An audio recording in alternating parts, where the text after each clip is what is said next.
More than 11,000 Nigerians from the oil-producing Niger Delta have filed a compensation claim against Shell at the London High Court. Some 17 institutions have also joined the suit. It is the latest of several cases against the multinational oil corporation over its operations in the Niger Delta. The applicants claim widespread environmental destruction and loss of livelihood. In its defense, Shell, through a spokesperson, blames illegal third parties for a majority of the spills. This week on the program, we highlight the key issues in the latest suit and examine at length what experts have characterized as years of a devastating environmental destruction of the Niger Delta. I'm Beatrice Marshall. Welcome to Talk Africa.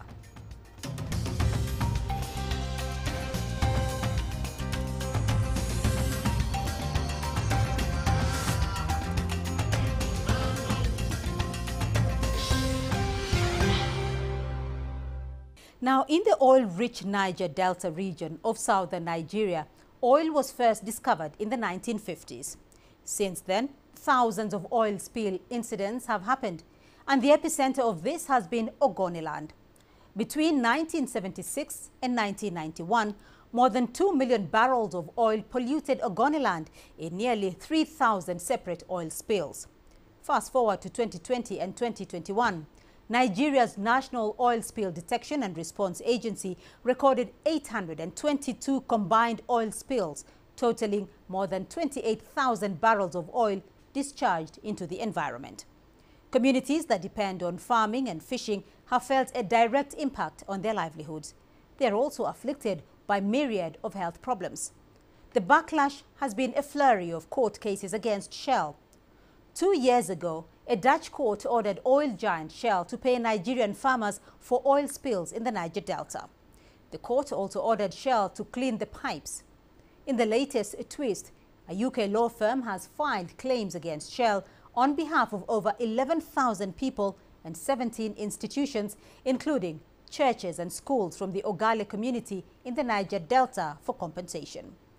Despite the severity of the situation, little appears to have been done to reverse the degradation in Ogoniland.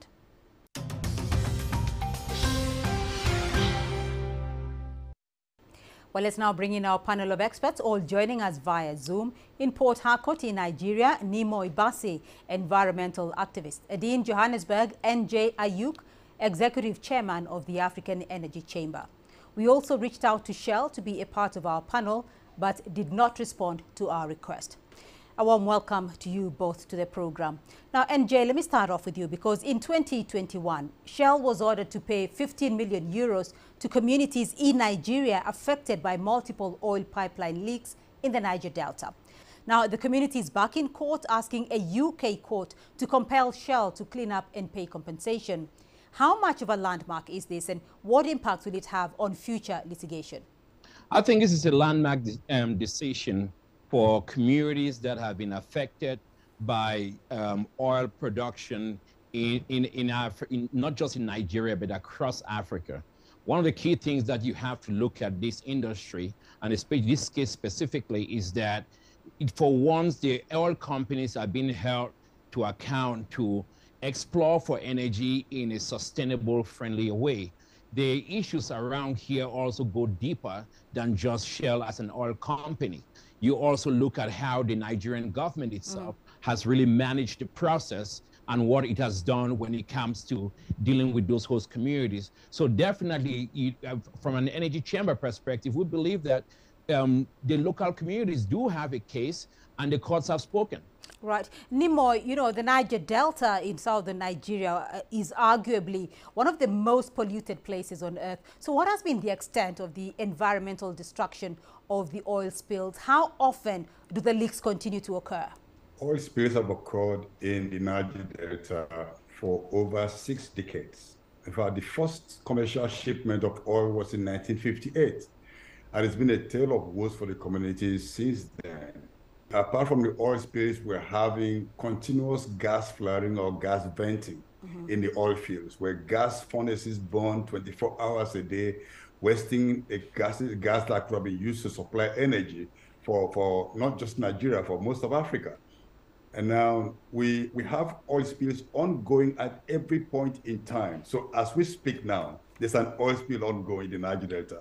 There's one particular oil well that blew up in April 2020. That oil well is still on fire. It's called Ororo 1 oil well off the coast of Ondo State in Nigeria, Niger Delta, Nigeria. That fire is ongoing, spilling and burning. And it's just a tale of woe that continuously across the region. Right. So, Nimoy, though, we do hear that oil thefts and sabotage, some people put that forward as some of the reasons for the oil spills as well. Is that true? Well, you know, the issue of oil theft has not been properly understood by a lot of people. Oil theft is not something that poor people in the communities carry out. Oil theft is done by people connected in the industry, people connected to political power, and people who are also connected to the security system. Because you don't have a pipeline going to the sea, loading crude oil to international vessels, and then nobody knows about it. Sometimes this happens, and that kind of large-scale, industrial-scale stealing does pollute the environment. But of course, also because they do this sometimes clandestinely, they don't end up closing up the places where they're tapping the oil from, and so it dumps a lot of oil into the atmosphere. But I believe that the major culprit in all this is the inefficient performance of the oil companies themselves. Right. NJ, let me get your view here. I mean, you've heard the major culprits being the multinationals, but also analysts argue that the region is polluted because of poorly maintained pipelines by foreign and domestic oil companies, and that actually every company is expected to do pipeline maintenance and carry out environmental service every 5 years. So where are the oil regulators here? When you talk about oil regulators, that you need to ask the Nigerian government. But to what Mr. Bass is saying, where I think Mr. Bass is wrong, is that the major culprits are the oil companies. Let's take, for example, a company like Shell or ExxonMobil or Chevron or Equinor that is operating in Nigeria. These are world-class companies. They are operating in some of the best jurisdictions around the world, United States, Europe, Middle East, and they are performing in world-class ways. Do accidents do happen? Of course, these accidents do happen. There are world-class health, safety, and environmental procedures that they do put in place. When it comes to pipes, they get some of the best pipes that they do use to ensure that piping is done. But when you have clandestine operations and oil spills that and oil theft that do hurt the integrity of the process, and some of the companies are struggling to do business in a difficult environment. We cannot just make this an issue of blaming the oil companies alone. Of course, the oil companies have some kind of obligation to be good stewards of the environment. We have to start taking personal responsibility. Right. We have to start taking responsibility of what is happening and really find solutions. Where is that sense of saying African solutions or Nigerian solutions? Because we do have a regulatory process in place that has to be enforced. We do have also to ensuring that communities are taken care of with what is happening. Some of the biggest, some of the best CSR projects or community aid projects are actually coming from the oil companies. So as an African, I want to see us taking responsibilities rather than just trying to blame the other guy. You can't love jobs or love income and hate those who create income. These are income generators. We have to hold them responsible, but we also have to be held to account for our own action or our own inaction. Right. Nimoy, what's your response to that? Yes, I think Mr. Ayuk is speaking from, of course, the leader is a businessman, so he's defending the sector in which he does business. Now, in 2011, United Nations Environment Program issued a report on the assessment of the Ogoni environment. This was United Nations agency, not an activist or a Nigerian government. And they said that the report showed that Shell did not keep to international standards in the operations in Nigeria. They didn't keep to Nigerian standards in the operation in Nigeria. They didn't keep to their own in-house standards in the operations in Nigeria. So How can we say that we're behaving world class? They may be world class somewhere in the world, but what we have in the Niger Delta is a case of double standards. I'm not happy to say put the blame on the industry or on the government anymore, but we're just speaking about what is the reality. I'm sitting today in the Niger Delta, and I tell you, all the spills that are happening in the past, that the oil companies can show you a certificate that they've cleaned up, issued by the regulatory agency. They've been found, those certificates are often worth nothing compared to the reality on the ground. Is there a laxity here on the part of the government, though, or on the part of the government to govern the industry? And do you feel there is double standards here when it comes to applying one set of rules to companies operating in the West versus companies operating in Nigeria? Obviously, there's the government and the regulators have a lot of blames to take because they're not enforcing the rules in a way that is adequate. But again, I think this laxity has allowed the industry the opportunity to misbehave environmentally. And we've seen this. There's a big background to this. The big background, one is that our governments on the continent depend so much on foreign exchange, and they're allowed to bend backwards to allow a lot of things. So because they're joint ventures, find that each time Nigerian communities or individuals litigate against any of the oil companies is always in tandem with the Nigerian government, at least in the Nigerian court. If I'm suing ExxonMobil, for example, it would be ExxonMobil and the Nigerian government, because they're working together. And this is, there needs to be a separation between the operator and the regulator. Wherever they are one, it's very problematic. NJ, you know, the community has tried several avenues in its search for justice, including local, national and international courts, as well as political institutions, as Nimoy has alluded to there. So why has Shell not taken action here? Mr. Bassi and I do agree on one thing. Too much government, it's a problem. But here's the thing, and I think Mr. Bassi would also agree with me, when we encourage free markets, limited government, individual liberty, it makes us better. That's why we drive capitalism and we're not ashamed of free markets, because take these joint ventures away from the hand of government, let government be regulator, let's empower everyday people, including people in this community, to be able to drive forward. When you have government part of all this process, it becomes problematic because they regulate and they still do that. That I agree. Why has Shell not been able to act or not taken actions? Of course, as a company, they do have a right to follow the rule of law. If they don't follow the rule of law, we will be complaining. Of course, they should be given the rights to appeal the case and appeal and make their voices heard. There is a judicial process. You can't take that away from them because they are Royal Dutch Shell. Let the judiciary have its say. I can tell you this. If they have elasted all judicial avenues to this matter, Shell is going to comply with any kind of judicial action. But what we should not do as Africa is to say there is one judgment, but since you are appealing it, just act upon it because you are a big company. That is unfair, and that's not something, and that doesn't speak to anybody who feels in respect for the rule of law and also protecting investment and creating that enabling environment. They deserve to have their time in court. And I'd hope that Shell can elast all its legal avenues, but maybe also find a way to resolve it outside of court or anything. But they should be, whether we agree with Shell or not, they should be allowed to follow the judicial process. That supreme idea should last, and we all should be defending their right. It doesn't matter if they are big or small. The rule of law should reign supreme here. Nimoy, do you feel, though, that the local community has had their fair share of hearing here? Has it been a fair break for them? Well, let me first of all say that I don't agree with Mr. Anyuka about supporting capitalism. I believe that capitalism is the basis of a lot of problems we have in the world today. The climate crisis itself is a failure of the market, because the market sees the planet as something to be exploited and something to be transformed, as if we know better than nature. And so we don't agree on that.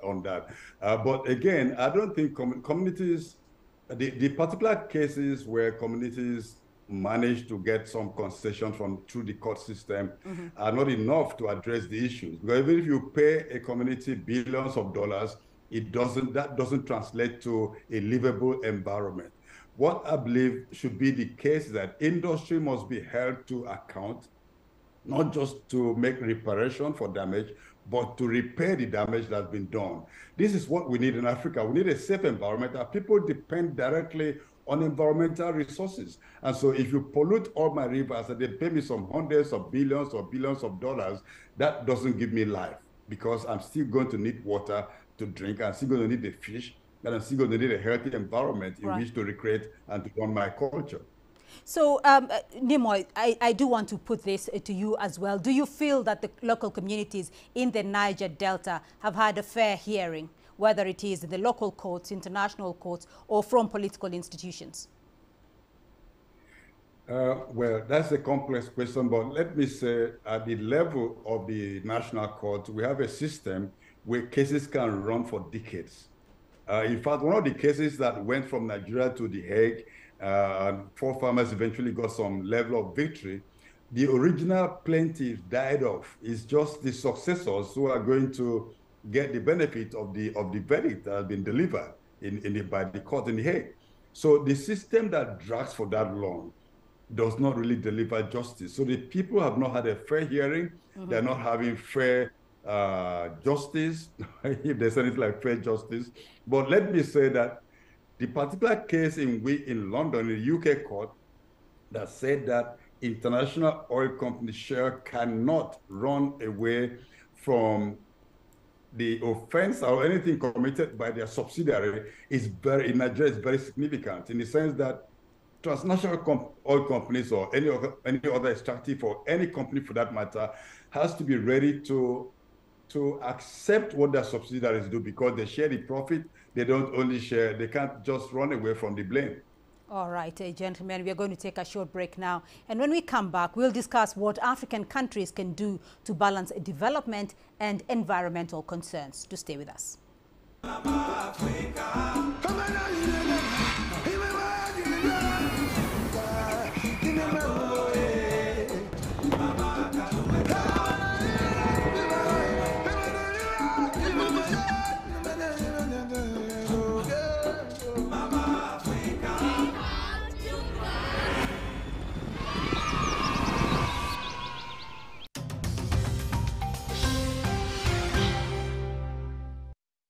Welcome back to Talk Africa. Now let's continue with our discussion. Still with me in Port Harcourt, Nimoy Bassi, environmental activist. In Johannesburg, NJ Ayuk, executive chairman of the African Energy Chamber. And also joining us, Langa Madonko, an economist and a former advisor for Total Energies in South Africa, joining us from Johannesburg. Nimo, now the epicenter of the spills has been Ogoniland, where the communities there say they need 25 years and up to $1 billion to clean up the area. Is it possible, though, to effectively clean up spillages dating back to the 1950s? Well, it's very difficult, and the issue of the 1 billion was suggested by the United Nations Environment Program was for the first 5 years of cleaning up Ogoni environment. Ogoni is a small subsection of the Niger Delta. We have ongoing spills across the entire region, and there's been no environmental audit. So cleanup has not even started at all in most parts of the Niger Delta. So but when the oil spills have gone on for so long, we should all understand that they don't disappear. It may disappear from maybe you don't see, you may not see much of it, but it's still there in the ground. When UNEP carried out the assessment of Ogoni environment, in some places they found that oil spills or hydrocarbon pollution had gone down about 5 meters into the ground. That report was issued in 2011. By 2020, 2021, when some of those locations had been excavated, it was found that the pollution had gone as deep as 10 meters, which means that every year pollution is left unattended to, the deeper the problem gets. And when the sea or the river is contaminated, the pollution doesn't just stop there, because the fish could get affected and takes it somewhere else, to another country. So Pollution must be tackled immediately it happens. Not next year, not 2 years down the road, not 5 years down, certainly not decades down the road. Lanka, you know, oil exploration and production have been going on in Nigeria for 6 decades. Oil has given a boost to the Nigerian economy, but the ecosystem of the Niger Delta has been severely damaged. How do you balance environmental concerns with investment? It's always important to understand that when you decide to venture into exploration, for example, of oil in a particular region, as the company, there's also an imperative on you to, amongst other things, work with the community to ensure that there's a balanced approach between the extractive nature of your business and the protection of the environment.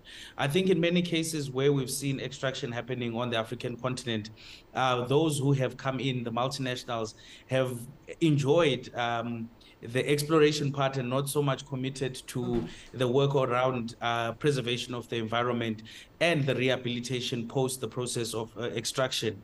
And I think that has been a large challenge. And I think as the world becomes more and more aware of the importance of environment and the impact that some of these processes have, there'll be a greater impetus that is put on the multinationals to ensure that they play their part, not only during production, but even after in the process of reclamation where it is required, or rehabilitation in the spaces where there have been spills.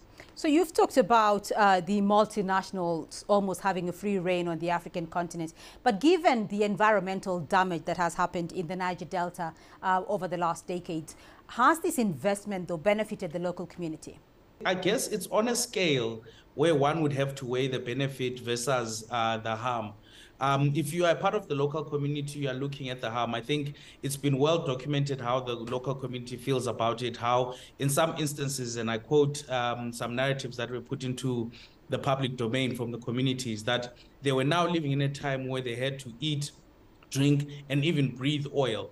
And so while there may have been benefit in some instances where jobs may have been created, or there may have been some income that was realized, and most probably not directly to the community, but more to the national government, the communities themselves have not been the beneficiaries. And I think one will have noticed that in many instances when the multinationals came in, they didn't have direct dialogues with the communities. And even on their departure, they have not gone back to say goodbye to the communities, and have rather left the harm. And that is why the communities are up in arms.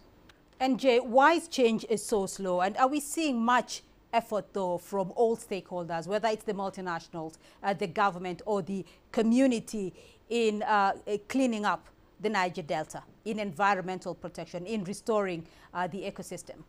We have to be those stewards that really demand it.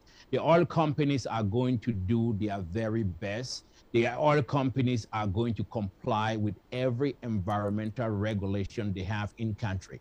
You need to ask yourself what happened to the hundreds of millions of that have been paid to government regulators and on to clean up some of the oil spills that they find the oil companies. What happened to that money? What happened to the money that the oil companies have paid these same local officials and federal officials in their efforts to take this role in cleaning up? Most of those funding got lost. But the oil companies are not going. The oil companies are going to play their role. They have a contract with the government. They have an investment agreement, and they are going to comply with it. And whenever they're not complying with it, they are penalized and they are fined. And I think that the oil industry is going to continue doing its best. It does recognize that there's a time where we expect everybody to operate in a more environmentally friendlier, sustainable way. Let's not forget, we have issues that we're dealing with right now when it comes to climate change and the climate emergency and getting to 1.5 degrees. We have to be part of that. But we also have to deal with these environmental, community issues and energy poverty issues that we have to deal with, not just in Nigeria, but across the entire African continent. And we need all industry, government, and civil society working hand in hand to really make sure that that happens. Right. Gentlemen, I want to get your winding up comments and your closing remarks. And I do want to ask you, Nimoy, that, you know, Shell has indicated in 2021 that it plans to leave the Niger Delta and sell its onshore oil fields and assets. This is after about 80 years of operations. So what happens now to the cleanup and the oil spillage? Divestment by Shell and other oil companies raises very serious concerns. Now, most of the oil companies enter the Nigerian environment without conversations with the communities. They spoke with the government. Now they're living without any kind of conversation with the communities. So communities are waking up and seeing new players like indigenous oil companies take over, and they still don't have a conversation with the communities. Now, Shell is moving offshore, leaving the dilapidated onshore equipment to Nigerian companies to run. And they think that they can go to deep waters for two reasons. One is they pay less royalty the deeper the water is, that's according to Nigerian law. And then they can go offshore far into the deep waters and avoid responsibility and accountability. And this is something that's very troubling. We would like to see a Nigerian government set up the parameters for divestment and set up all the rules and regulations that will be open and transparent so that communities would know, Nigerians would know, and the government itself would know what is going into. Otherwise, the companies are always out for profit, will always look for ways of getting more profit. And then they will leave the communities stranded with dirty environment, dirty equipment, and the gas flares are still burning, and nobody's doing anything to help the people. This is the dilemma, and this is what the people don't want. And Lanka Madonko? So hopefully the lawsuit that has been brought will force Shell to be accountable even after they've wound down their operations. I think if you look at the history of exploration of any resources in the African continent, we've always had a situation whereby big multinationals came, they explored, and then they left. They didn't do anything with regards to reclamation, with regards to rehabilitation or restoration. And I'm hoping that the outcomes of this lawsuit will remind Shell that they have an obligation that after they are done eating, as it were, they should take their plate to the kitchen, as a rough analogy of what this means. All right, NJ, you have the final word. Do agree that there need to be community engagement in when it comes to divestment, and also Mr. Bassi and many others from the environmental communities should not see oil companies exploring offshore as something that is bad. I think they're using new technologies to produce energy in an environmentally friendlier way. But also these divestments are a good opportunity for Nigerian entrepreneurs, Nigerian businesses, local companies to rise up and step up and live up to their true meaning to produce energy in a better, safer, and friendlier way. And then it's also good for capitalism because now you got Africans and Nigerians making money in their country rather than it always being the big multinational corporations. I think Mr. Bassi should be very enthusiastic about the possibility of Nigerian companies operating Nigerian assets in those communities,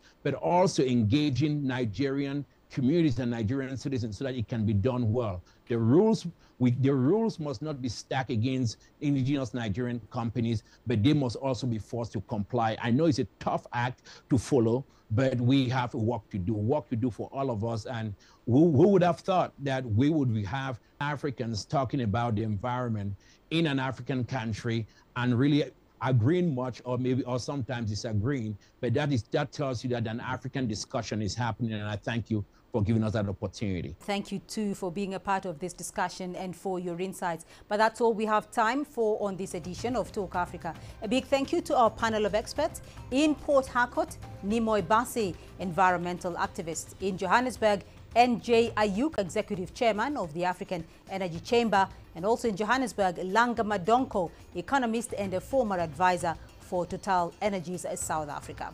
Remember, you can be a part of this conversation through our social media platforms on Facebook and Twitter. And you can watch this and other editions of Talk Africa on our YouTube playlist. Do join us again next week for more Talk Africa. From me, Beatrice Marshall, and the team here in Nairobi. Until next time, bye-bye.